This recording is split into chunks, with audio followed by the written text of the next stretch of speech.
there, right? And let me just say, being in ministry, and I'm sure everyone who's listening to this today too also knows of someone, a pastor, who has fallen morally. I personally know of 3 within the last 8 months who has fallen morally. Why? Because they had no one in their life that they were willing to open up completely to. Right. They were willing to go and be sharpened. They were willing to go and have their skill set be sharpened. But they were unwilling to let that guard down and admit that they were being tempted in certain ways. And when a pastor succumbs to moral failure, he loses his marriage. He loses his church. He loses his integrity. But more than that, there's a watching world who watches that pastor in this church, a watching world who may not know Christ and who are skeptical. And so when that man falters, there's a domino effect. Yes. And it ruins a marriage. It ruins a church, but there's more that it ruins. And so we have a big heart at Church Planters to help people successfully plant churches. And that word successfully is key. It's much more than just about raising that money and getting a building on a piece of land. It's about making it the long haul. So churchplanters.com. Churchplanters.com. Wonderful. Now, speaking of money, there are pastors' wives out there who their families struggle. Maybe they're a church plant, maybe they're from a smaller congregation, or maybe they're just operating completely over at a larger church. What would you speak into the lives of women who are pastors' wives who feel overwhelmed by ongoing stress, struggle, and strain from finances? Ooh, yes. Well, it's the American way, isn't it? We live above our means in every area, and I'm ashamed that the American church is the same way.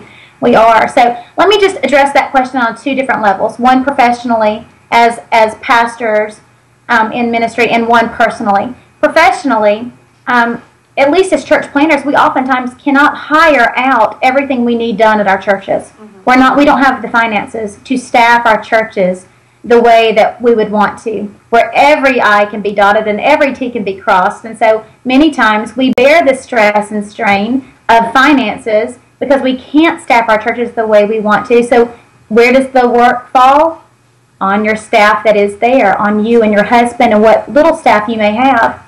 And so I cannot more highly encourage all of you pastors' wives out there to learn to recruit volunteers. On a professional level, we cannot hire everything done. We must recruit volunteers. And let me just stress that in Ephesians 4, Paul commanded us that we were to be equipping the body of Christ to serve one another.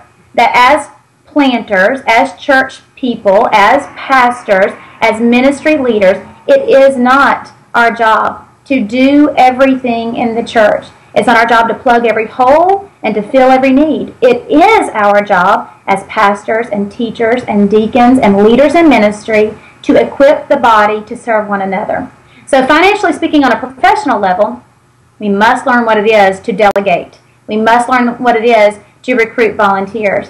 And you'll find that the stress and strain of finances on a professional level dissipates as we pull people around us that share the vision and that partner with us, that link arms with us and move forward. So it is the tendency, at least for me, with a type A personality, to think no one can do it as good as I can do it. No one could run that nursery as well as I could. Nobody could host guest services as well as I could. No one's going to run that meeting as well as I could. No one's going to have the presence like I'm going to have or have the wherewithal that I'm going to have. But let's just confess the sin that is wrong. Yes. And we've got to learn to delegate. I didn't become the leader that I am today, and I have a long way to go on my own. I got where I am right now because somebody delegated to me and gave me the chance to use my skills. Right. I'm stealing that blessing from someone else. On a professional level, learn what it is to hand over responsibility. And yes, those volunteers will let you down. And yes, those volunteers will falter and they will mess up. That's part of the process, though. You need to learn to view yourself as the leader that trains, not the leader who does. And so that, in and of itself, on a professional level, in your churches, is a huge thing to tackle. Your financial stress on a personal level. We got this about 8 or 9 years ago, my husband and I. We had never lived on a budget before, but we jumped into the church planting world, and we knew right away, oh my word, we better get on a budget. We had been in real estate for several years, 23 years old, making a 6-figure income. You know, I wanted it. I went to the store and bought it. It was that lifestyle. And then we said yes to ministry, and we went from a 6-figure income to making $14,000 a year. Oh my gosh. We learned really fast that Walmart was a really good store and clothes at Target are cute. So we learned that lesson, and about 8 years ago, we learned to, you know, tone down what we were spending, of course, but we still had not tackled being on a budget. When we became church planters, we learned, you know what, being on a budget is a good idea. And we actually set categories: grocery, entertainment, allowances for me and my husband, how much we would spend on television, how much we would spend on gas for our house, how much we would spend on landscaping for our house.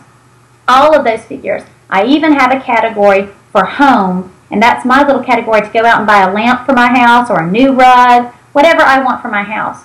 But we took what we have coming into our house and we created a budget. And let me tell you what that does to reduce the stress on my marriage. When I come home with a new lamp, my husband never says a word. He doesn't say, oh, you bought a lamp? Where's that money coming from? Why? Because I have a budget to buy lamps. I can spend that money any way I want to. It's not a lot of money, right, but it's something I can do something with. And if I want to save that up over several months and have a good chunk of money to go buy something bigger, I can. But it reduces the stress that Sean and I have because there's no fighting about money anymore.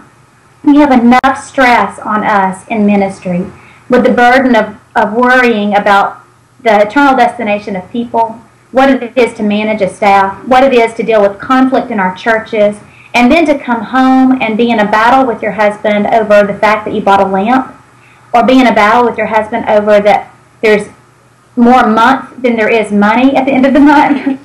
So we don't need that. I don't need my marriage to falter because of something that I can control, and I can control my spending. So